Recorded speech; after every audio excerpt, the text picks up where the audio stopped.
Belum lagi pendidikan misalnya pesantren. Ini khas Indonesia. Khas Indonesia? Iya. Lalu hubungan agama dan negara yang kita sekuler tidak, teokratik tidak, ini juga menarik. Sekarang terakhir ada yang menarik lagi dalam teori politik. Apa? Oposisi lawan politik sekarang menjadi mitra.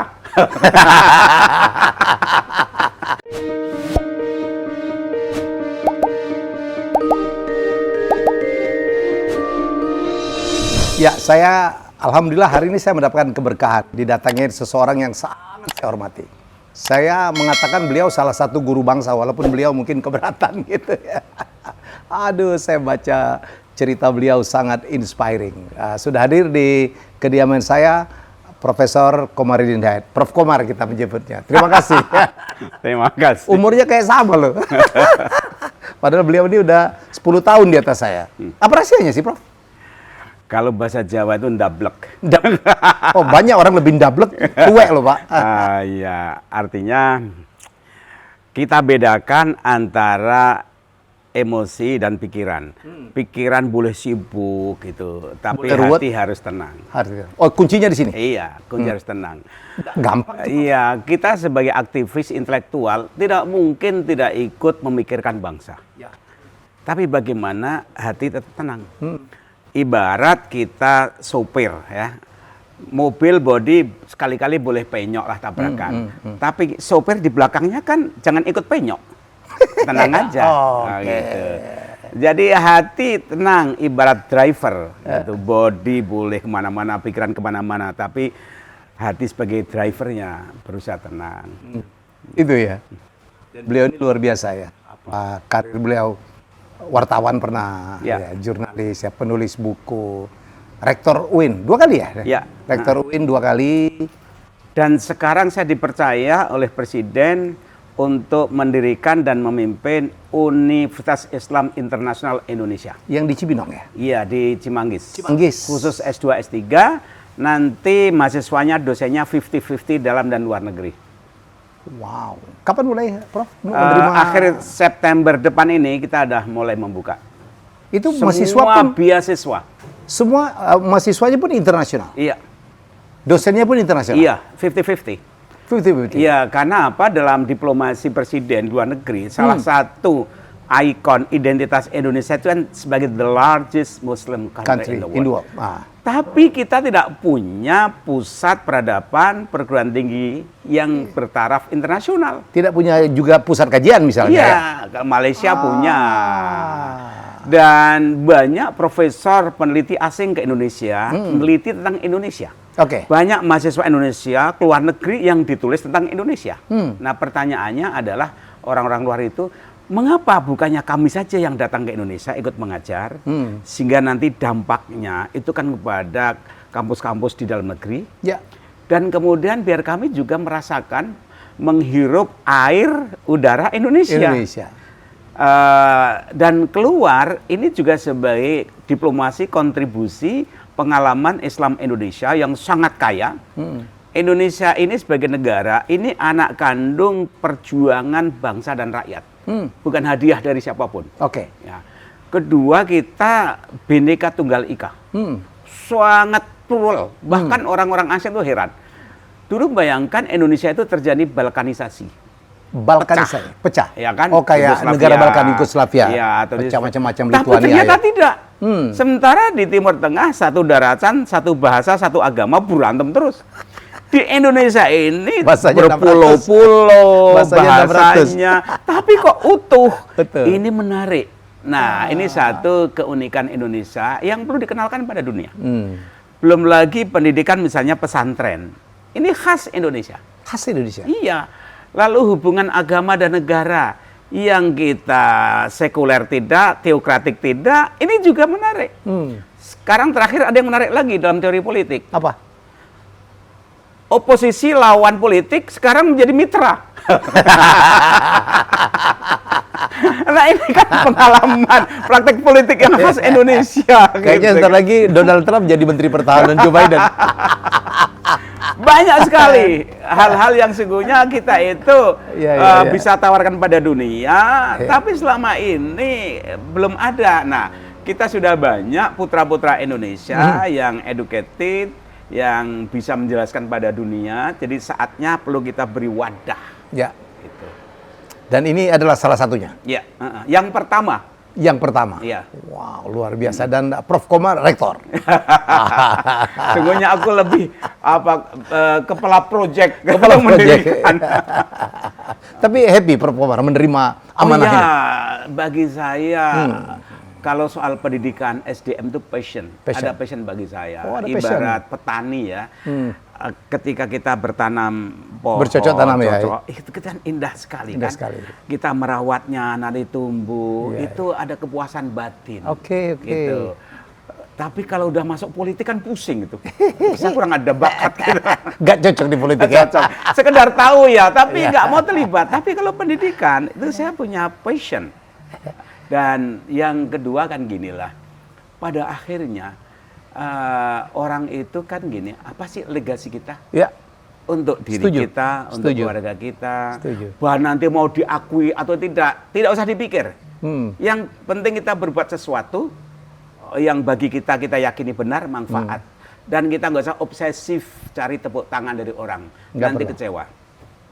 Dan Prof. Komar, saya pikir orangnya lempeng-lempeng aja gitu, nggak terlalu banyak mikir ya. Nggak tahu orang melihat ya. Yang orang riuh rendah ngomentarin, Prof. Komar punya caranya sendiri untuk memberikan masukan kepada pemerintah, Pak. Prof. Oh iya. Tradisi Jawa itu, jangan dikritik di depan umum. Kalau berdua mau ditampar pun tidak apa-apa. Asal jangan orang ketiga tahu. Dan itu diterapkan. Ya paling tidak saya berusaha begitulah. Sebab apa? Kalau kita punya ide bagus, tapi caranya tidak bagus. Dan dalam komunikasi sudah menimbulkan antipati. Betul. Maka ide sebaik apapun pasti tertolak. Di-reject. Jadi komunikasi is not only about content, tapi delivery. Delivery, the method. Kontennya bagus, tapi kalau delivery-nya ngeselin, bikin tersinggung, selesai. Orang jualan emas, bagus. Tapi penampilannya nggak meyakinkan. Mana mau beli emas orang itu kan. Palsu dikatanya. Iya, padahal emas beneran kan. Emas beneran. Begitu juga orang bicara agama, sebaik apapun agama. Tapi kalau penampilannya menimbulkan enmity, kebencian, menakutkan, orang nggak akan untuk menerima pesan agama. Prof, saya baca ini ya dulu apa Desa Pabelan ya? Iya. Muntilan. Iya. Susah dulu hidupnya.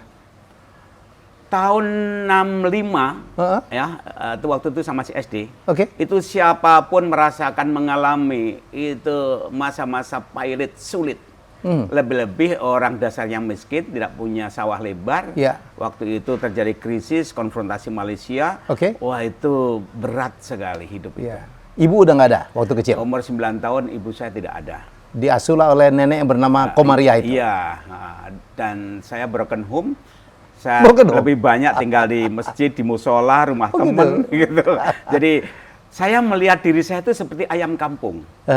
Ayam kampung itu apa bedanya dengan ayam negeri?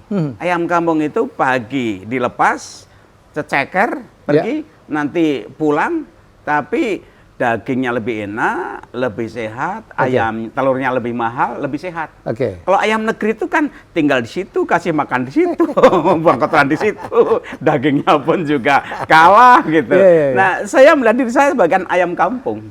Kalau boleh tahu ayahnya dulu apa ya, Prof? Nah, ayah itu katanya itu ikut gerilya melawan penjajah. Kemudian dikasih hadiah apa namanya nomor induk militer itu sehingga dikasih pangkat yang paling rendah apa namanya prajurit. Prajurit ya. Prajurit. Umur berapa ayah meninggal? 90 tahun. 90 tahun? Iya. Oh, cukup lama dong ya ini ya bersama Prof. Tahu, tapi kan saya tidak deket banget. Saya lebih banyak hidup itu di luar. Tapi ya deket lah betapapun. Tapi yang the one who shape you adalah nenek Komariah itu ya? Dia punya andil ya, tapi saya itu lebih merupakan self-man-made. Tentu pasti doa orang tua tidak bisa saya lupakan, pasti doa orang tua. Namun saya merasakan saya ini seorang pembelajar yang tidak pernah tamat, tidak setia pada satu disiplin ilmu. Dan bagi saya, siapapun itu guru saya. Saya belajar sabar dari sopir saya. Kemudian dulu waktu di pesantren, saya pernah dulu disekolahkan di sekolah menengah Kanisius SMK oleh ayah saya. Kanisius yang di? Muntilan. Oh gitu. Oh jadi pernah. Sederhana saja alasan orang tua saya. Di kampung itu kalau orang punya keahlian jadi tukang, itu kan diundang sana kemari. Ya. Kemudian rumahnya juga lebih bagus dibanding yang lain. Lebih sehat, banyak makanan, karena disuguhin gitu. Ayah saya berpikir, ini anak saya gimana agar bisa hidup? Yang cocok sekolahkan tukang aja, gitu kan. Dan saya sekolah. Tapi saya tidak tertarik. Nggak tertarik saja. Gitu. Kemudian daripada nganggur, saya masuklah pesantren. Pesantren di Pabelan, satu kampung dengan saya. Itu menampung yang anak-anak yang DU, tidak bayar, gratis. Tapi apa yang menarik dari situ? Salah satu kelebihan yang mengesankan dari kiai saya dilatih untuk berani bermimpi besar. Itu Kiai Hamam itu? Iya. Hamam Ja'far? Iya, Hamam Ja'far. Jadi, kamu adalah kamu. Kamu bukan ayahmu, kamu bukan ibumu, kamu harus terima kasih pada ayahmu telah mendidik, melahirkan. Tapi pada akhirnya, kamu yang bertanggung jawab atas dirimu. Satu. Yang kedua, berani diajak untuk bermimpi besar, melihat dunia. Apa katanya gini? Semesta ini diciptakan Tuhan untuk manusia. Dan janji Tuhan, dua orang yang bisa menerima kekayaan sebagai ahli waris semesta ini apa? Orang yang beriman dan berilmu. Dua aja? Dua itu aja. Iman itu tafsirannya, manifestasinya karakter. Attitude. Attitude. Jadi kalau engkau punya attitude yang baik, tidak usah khawatir, siapapun tidak akan keberatan terima dirimu kalau kamu kerja. Itu sejak dari pembantu sampai pimpinan, kalau attitude baik pasti orang baik. Lebih-lebih punya ilmu. Tanpa ilmu pun kalau orang itu baik pasti bisa hidup. Lebih-lebih digabungkan ilmu dengan ilmu. Sebaliknya punya ilmu tanpa attitude tidak bisa, orang nggak akan percaya. Jadi hanya dua itu saja yang membentuk saya. Jadi ada tiga ya, Komar kata gitu ya. Satu, jaga karaktermu. Kedua, punya ilmu. Dan kamu jangan jadi pemalas. Gitu. Dan Prof. Komar memiliki keduanya. Dan plus ketiga, tidak malas. Ya, dia mengatakan gini, satu hari saya diajak lihat itu sungai selokan kecil di pesantren itu. Lihat coba. Apa yang terjadi kalau air ini menggenang? Banyak nyamuk, kotor, menimbulkan penyakit, gitu. Tapi coba kalau mengalir, bersih, menyuburkan kanan kiri, itulah hidup. Kamu harus mengalir seperti air itu. Gitu. Jadi Pak Kiai itu banyak sekali mengajarkan dengan metafor-metafor ya? That's correct. Jadi ketika besar ada istilah joyful learning, saya udah merasakan, aku udah menerima teori ini, joyful learning. Belajar itu dengan gembira. Sebab kalau belajar gembira, ini ibarat cangkir ini kan permukaannya melebar. Maka kalau ada air, banyak yang masuk. Kalau gembira, kalau fun learning. Tapi kalau belajar dengan stres, ini kayak gini. Permukaannya kecil, maka yang masuk susah. Sehingga ketika saya menemukan berbagai teori joyful learning, aku telah mengalami teori itu. Itu dan udah diajarkan oleh Pak Kiai? Iya. Beruntung banget ya. Nah, satu hal lagi ya. Selama 2 tahun kurang lebih, tiap hari disuruh nulis buku harian. Oleh beliau? Oleh beliau. Tulis apa yang kamu lakukan hari ini. Kemudian sore dikumpulkan. Ada tanda tangannya, berarti udah dibaca kan. Kemudian besok beliau baca satu-satu? Asumsi saya baca, karena udah tanda tangan kan. Gitu. Soal nggak baca nggak tahu, tapi saya yakin baca lah gitu. Udah nulis. Minggu berikutnya, sekarang tulis apa yang paling penting saja menurut kamu. Tulis. Yang berikutnya lagi, mengapa itu kamu anggap penting sehingga kamu tulis.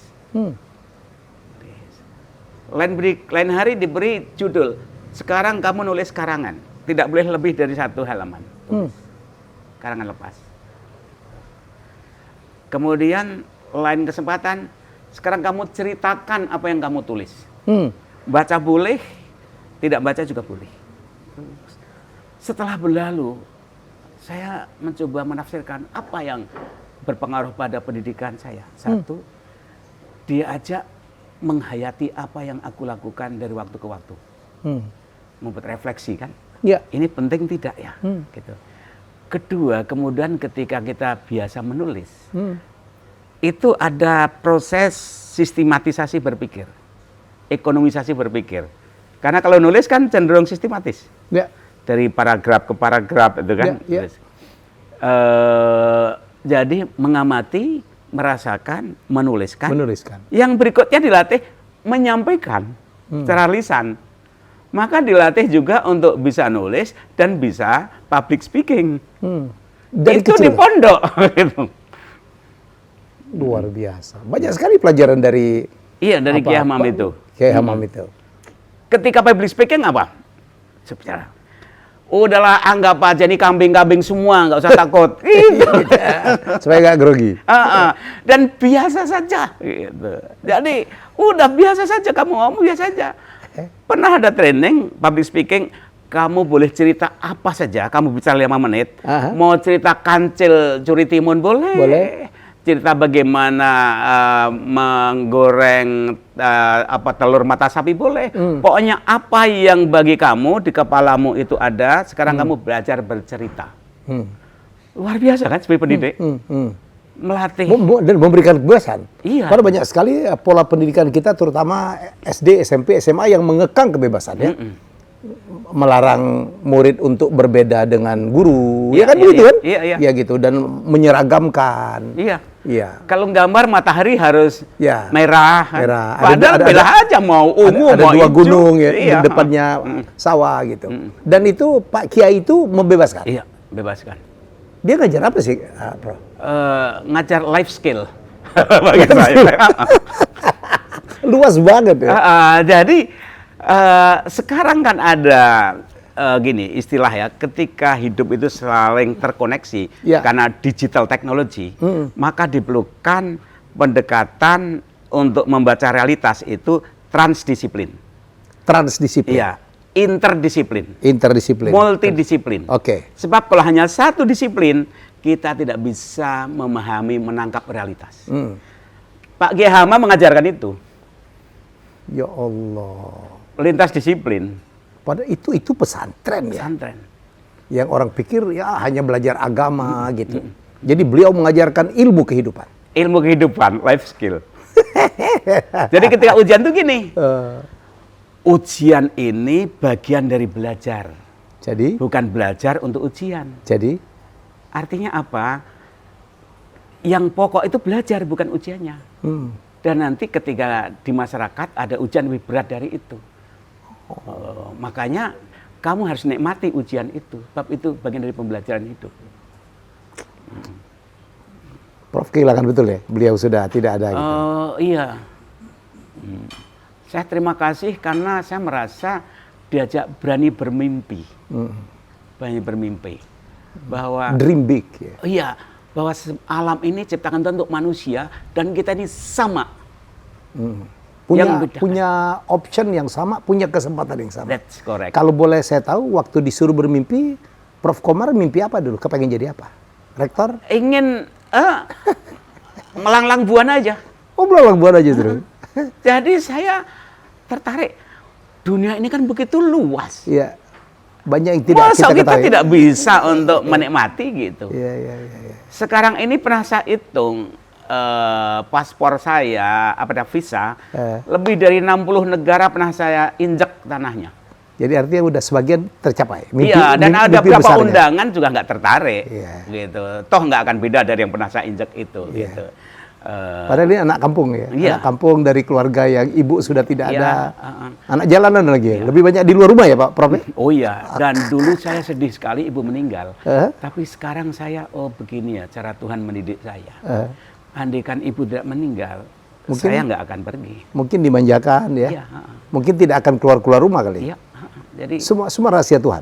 Semua rahasia. Akhirnya, oh iya, kita boleh saja memikirkan, merencanakan. Pada akhirnya ada kekuatan lain, the big designer, gitu kan, yang mendikte kita, mengatur kita.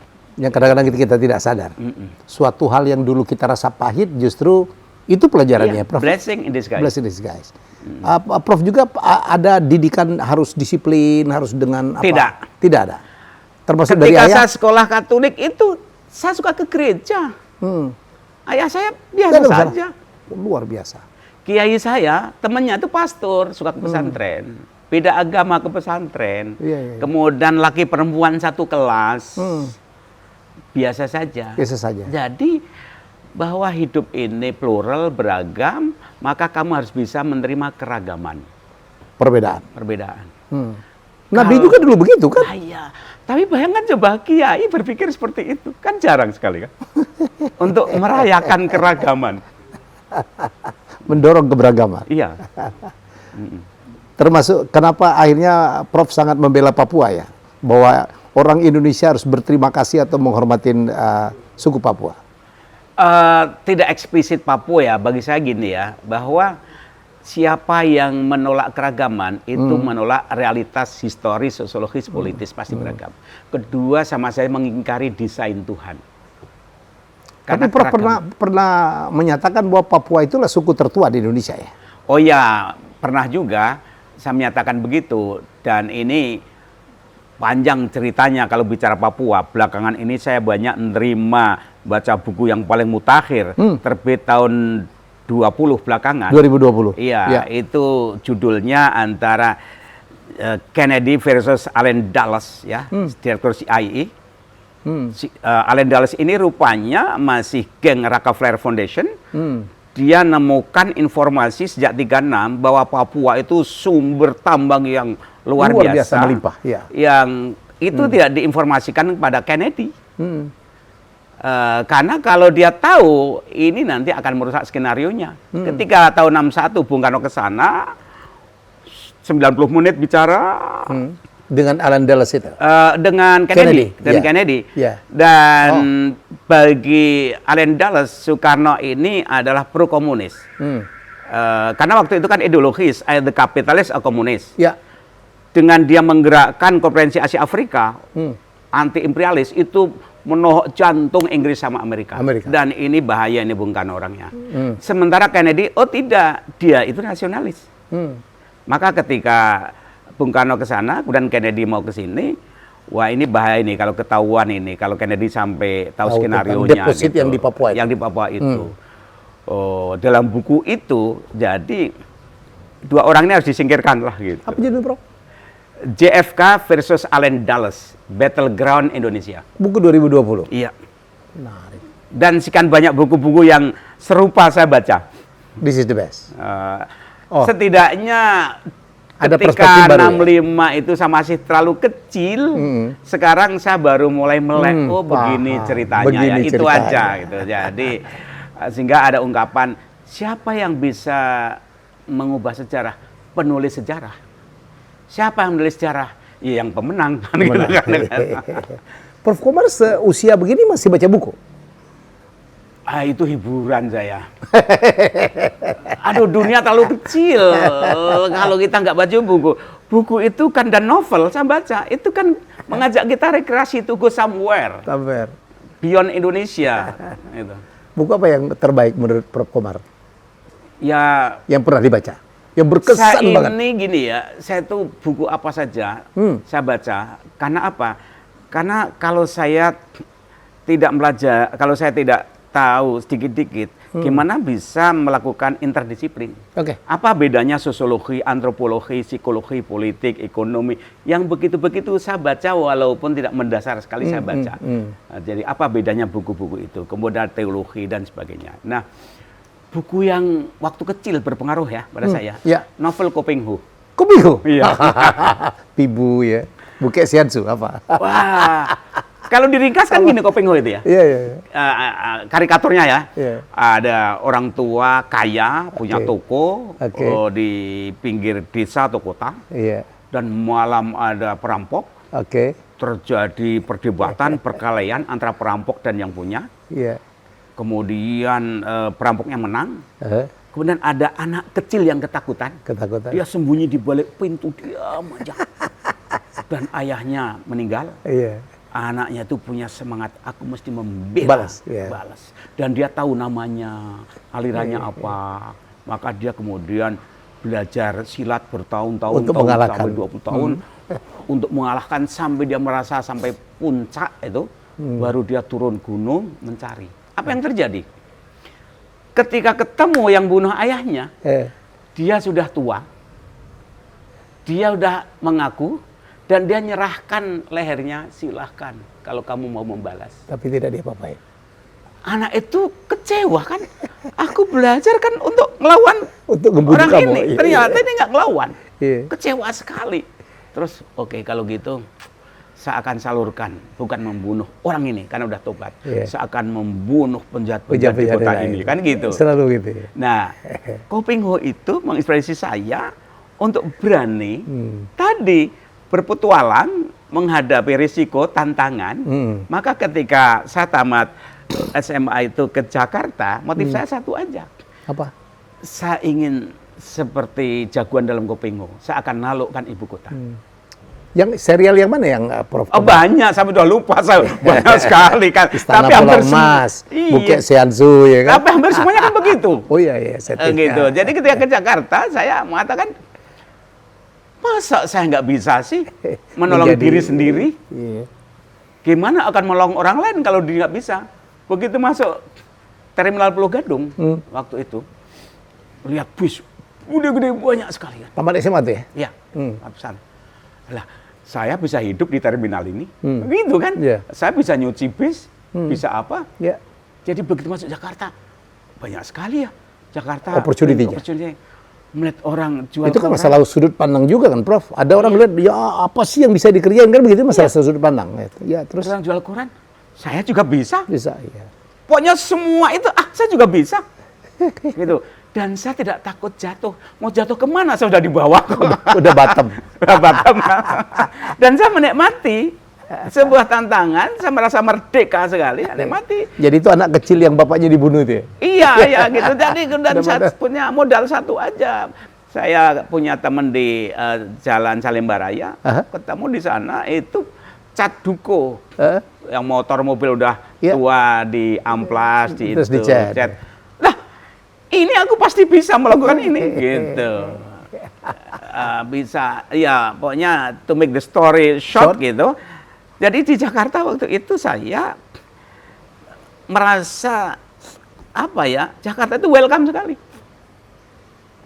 Pengaruh kayak Kopingho tadi. Kopingho. Nah, satu saat saya punya teman jalan-jalan ke Ciputat.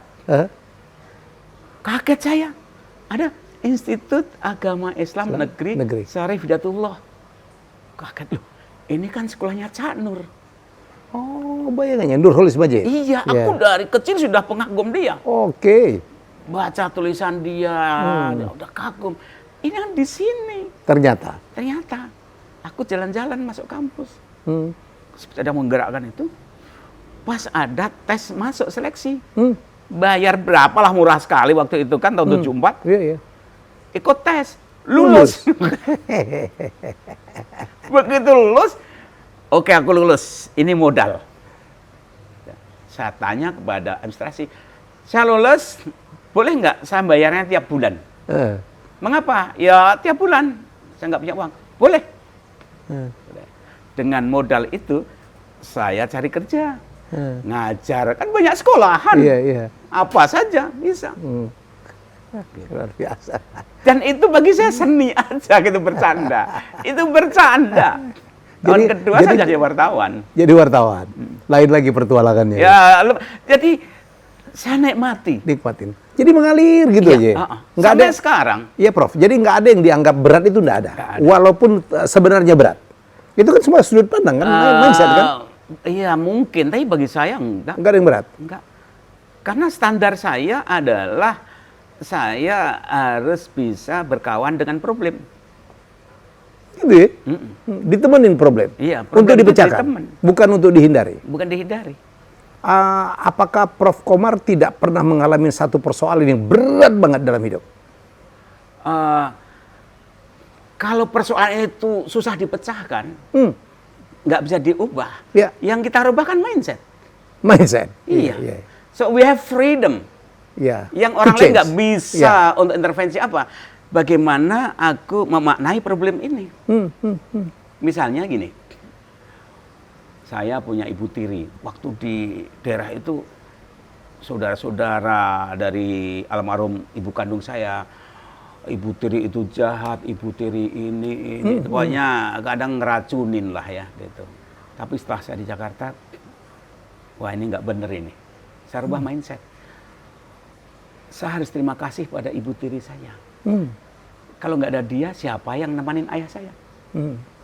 Siapa yang merawat ayah saya? Jadi yang tadinya saya kesel, rasa benci, saya hormat, saya respect pada ibu tiri saya. Itu namanya looking from the bright side ya, Prof. Ya, looking from. Fenomenanya mungkin tidak menyenangkan atau fenomenanya kan sama aja, tapi bagaimana sudut pandang ya. Iya. Jadi Prof. Komar itu mengajarkan, karena saya pun berkali-kali gitu, Prof. Saya kalah 3 kali pilkada, di TVRI dipecat, tapi saya looking from the bright side. Saya percaya Allah punya rencana yang lebih baik. Iya kan, yin yang. Kira-kira gitu, yin yang. Dan itu juga berpengaruh saya dalam menganalisis realitas sosial politik. Ketika nonton film, saya senang nonton film China dan India dulu kan, ya sama koboi ya. Ketika di sana ada tokoh protagonis, pasti ada antagonisnya. Iya, kalau nggak menarik. Kalau nggak menarik kan? Nggak jadi film. Kalau ada foto, nggak ada background, yang nggak kontras kan nggak menarik. Nggak menarik. Nah makanya ketika saya melihat ada pilkada apa gitu kan, orang ini kalah, tapi kan ini sesungguhnya mengantarkan pemenangnya. Benar, iya. Bagian dari itu. Bagian itu. Orang ini dicaci maki. Ini harus terima kasih pada dia. Iya, kalau nggak ada yang apa namanya, nggak ada yang kalah, nggak ada yang menang juga kan? Iya kan. Iya. Makanya kalau dalam lomba itu ada juara 1, juara 2. Iya. Gitu. Itu Indonesia tuh begitu. Iya kan? Ya realitas hidup seperti itu. Iya. Nggak, saya bilang gini, Indonesia tuh sampai juara harap kan, bro. Ya, jadi memberi ekspektasi Indonesia. Kalau di luar negeri juara cuma 1, champion. Nomor 2-nya kan runner up. Ya. Jadi kalau ada polisi naik pangkat, sebagian kan kena andil penjahatnya. Kalau nggak ada jahat, mana dia naik pangkat. Jangan-jangan kita harus berterima kasih, kayak. Coba Anda lihat sejarah. Kalau ada Musa, ada Fir'aun. Ada Fir'aun, selalu. Selalu kan? Selalu. Jangan-jangan itu desain Tuhan. Kita nggak tahu ya. Prof, ini bercanda aja. Bercanda saja. Katanya salah satu orang yang masuk surga itu kalau punya amal jariah kan, memberikan sesuatu, meninggalkan yang memberikan manfaat yang luar biasa. Ini bercanda aja nih. Iya. Jangan konteks agama banget. Iya. Jangan-jangan Firaun itu nanti di surga karena peninggalannya kan luar biasa itu. Ya apa piramid. Ya, mungkin yang paling aman mungkin di neraka berapa lama dulu kali gitu. Karena kan peninggalan dia kan itu memakmurkan Mesir. Iya, dan ya itu kalau dalam sinetron antagonis, protagonis, dua-duanya dapat honor kan? Iya, begitulah kira-kira. Saya juga pengagum Kopingho, Prof. Saya senang sekali filosofinya di atas gunung ada gunung. Ya kan gitu ya. Mengajarkan kita untuk tidak boleh sombong. Di atas langit ada langit. Terus tidak tahu tingginya Gunung Taisan. Jadi untuk orang yang suka underestimate. Kalau film suka film apa? Film koboi apa? Clint Eastwood? Spaghetti? Oh iya, film-film lama yang senang dari koboi kan gini. Mereka gentleman ya. Jadi mereka berantem dulu baru berkawan. Ya kan? Gitu. Kadang-kadang. Dan kalau sudah tengkar, ya sudah. Walaupun ujungnya nanti ketika berebut harta karun, temannya tembak-tembakan juga. Siapa? Charles Bronson? Iya, ya Zero Seven. Pregonero? Iya, banyak tokoh-tokohnya itu ya. Itu film-film lama ya. Film India. Film India itu yang belakangan berkembang, walaupun udah lama nggak nonton. Tapi kreatif sekali. Iya, saya nonton Three Idiot, ya gitu kan. Three Idiot, ya kan? Keren, Bro. Bagus gitu. Dan zaman dulu siapa? Dev Anand? Amitabh Bachchan. Uncle B. Jadi Luar biasa. Saya pikir beliau ini mikirin agama aja, ternyata enggak ya. Banyak juga di luar itu yang gitu. Film-film Cina. Yang terakhir saya nonton itu ya, The Legend of Bruce Lee yang gitu. Sempat saya tonton. Bruce Lee susah banget. Apa top banget? Karena gini ya, kalau Quran ya saya baca. Ya. Ayat Tuhan itu ada namanya ayat yang tertulis. The written ayat. Oke. Ya. Tapi Quran sih mengatakan ayat Tuhan itu semesta ini juga ayat. Harus dibaca. Tinggal kita bisa membacanya atau tidak. Itu ayat. Kemudian mengapa kita suruh belajar sejarah? Karena dalam sejarah itu ada hukum sejarah, itu ayat-ayat Tuhan. Mengapa kita suruh belajar psikologi? Karena juga dalam manusia juga ayat-ayat Tuhan. Ayat itu apa? Ayat itu kan sesuatu yang perlu kita baca. Kalau kita bisa memahami sign, simbol, teks. Kalau kita bisa memahami simbol, kita akan menangkap something symbolize behind the symbol. Ya. Tapi kalau kita tidak bisa, maka kita hanya menangkap di permukaan saja. Itulah yang membedakan kualitas orang kan ya? Iya, misalnya gini, ketika anak kecil di pinggir jalan ada garpu dan sendok. Oh tuh gambar sendok garpu, that's it. Tapi orang dewasa kan, sebentar lagi ada restoran. Nah, bedanya begitu kan? Ketika saya ke Jepang, itu kan jadi buta huruf. Karena nggak bisa baca simbol-simbol kan. Jadi ada satu namanya indeks. Indeks itu aslinya kan telunjuk dalam bahasa Prancis ya. Kalau kita mau ke airport ada tulisan Soekarno-Hatta. Itu indeks menunjuk. Tertulis. Ada lagi icon. Icon itu mirip dengan yang aslinya, kayak patung. Patung misalnya Sudirman. Itu mirip dengan Sudirman, yang itu icon. Nah, kalau simbol itu abstrak. Simple tapi abstrak. Misalnya merah putih. Merah putih itu simbol. Dalamnya itu penuh semangat perjuangan merah putih dan sebagainya. Simbol. Dan bagi Indonesia, merah putih itu sakral. Tapi bagi negara-negara kayak Commonwealth tidak begitu sakral, karena hadiah saja. Nah, sekarang semesta ini semuanya sign. Kalau kita bisa membaca, semua itu jejak-jejak karya kehadiran Tuhan. Diperlukan daya itu ya untuk membacanya. Makanya jangan kemudian ini agama, ini bukan agama. Nggak ada. Capek. Semua itu adalah bagi saya, it is the sign of the existence of God. Prof, ini saya kalau asik sekali ngobrolnya. Beliau ternyata pengetahuannya luas banget ya. Mungkin harus ada episode 2, episode 3 nih. Mungkin saya ke rumah Prof atau saya apa. maaf terlalu kepanjangan cerita ya. Itu keren banget. Saya biasanya 1 jam lebih nih. Karena ini udah mau maghrib aja. Kalau enggak asik banget. Jadi nyambung banget saya. Dan saya belajar banyak dari Prof. Komarudin Hidayat. Jadi saya bilang benar kan kalau yang ini salah satu guru bangsa. Nanti kita akan gali habis-habisan. Lain kali kita bicara tentang keindonesiaan ya. Siap. Kita mau sahabat Republik Indonesia, sahabat kemerdekaan. Sahabat kemerdekaan. Oke. Bagaimana kita membaca perjalanan sahabat bangsa ini? Siap, Prof. Saya doakan Prof Komar tetap sehat. Amin. I learn a lot ya dan saya berharap kita pun belajar banyak dari apa yang kita disampaikan oleh Prof Komarudin Hidayat ya. Terima kasih. Ya tidak terasa mungkin hampir 1 jam akan ada jilid-jilid berikutnya dan Prof menawarkan kita membahas tentang keindonesiaan. Itu juga satu ilmu atau satu pengetahuan, satu bahasan yang tidak akan pernah habis-habisnya. Kita jumpa lagi dengan tamu-tamu hebat saya selanjutnya. Bye-bye.